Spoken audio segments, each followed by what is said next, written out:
سلام دوستان، چطورین؟ خیلی خوش اومدین به این ویدیو. رفقا قراره که توی این ویدیو بهتون آموزش گرفتن اسکینای رایگان در سیزن 11 رو بهتون بدم که چه اسکینایی میتونید در سیزن 11 بگیرید و ازشون میتونید استفاده کنید. بریم سراغ ویدیو. لیتس گو.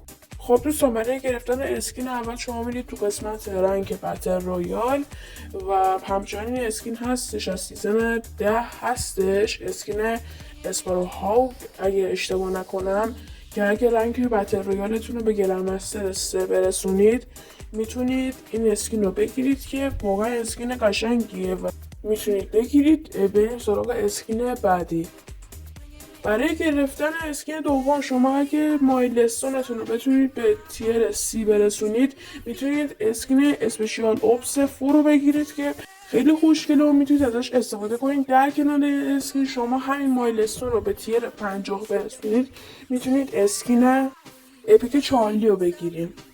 و برای گرفتن اسکین 4 شما اگه بزنید تو قسمت ترمای ایونت داریم به نام آیس کوست که اگه واردش بشیم بهمون اسکین اپیک اسپشیال آپس یکو بهمون میده که قشنگه و اپیک هستش، میتونیم بگیریم و ازش استفاده کنیم.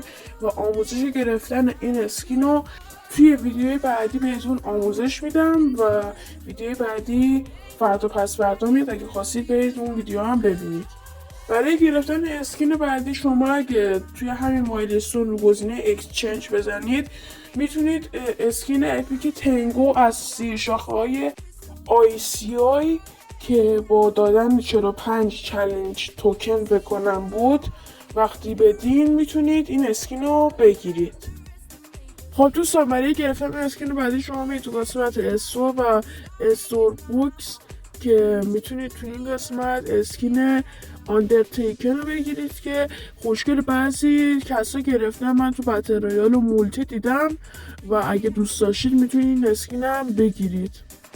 برای گرفتن اسکین بعدی شما میرید توی مایلستون و یه سری کریت میبینید که توی این کریت ها دو تا اسکین هستش. اسکین اولی اسکین اپیک تیانجاو هستش که بستگی به شانستون داره و اگه شانستون خوب باشه با زدن کریت میتونید بگیرید. و اسکین بعدی که اسکین روین هستش، اینم بستگی به شانستون داره و اگه شانستون خوب باشه میتونید این اسکین ها رو بگیرید. برای گرفتن اسکین بعدی شما میرید تو قسمت استور و قسمت فوریو میزنید.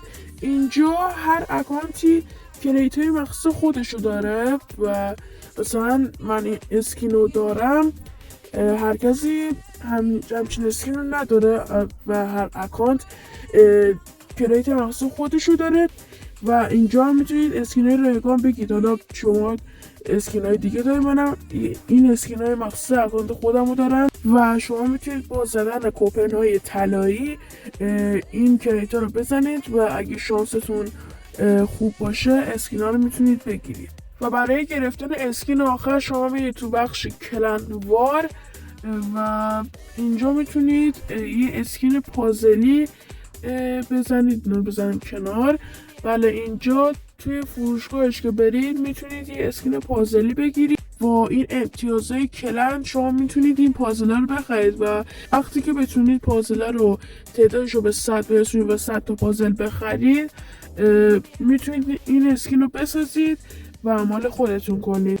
خب دوستان، امیدوارم که این ویدیو به کارتون اومده باشه و اگه از ویدیو خوشتون اومد لطفاً ویدیو رو لایک کنید، کانالم ساب کنید و زنگوله رو فعال کنید. ممنونم و تا ویدیوی بعدی خدایا رو نگهدارتون.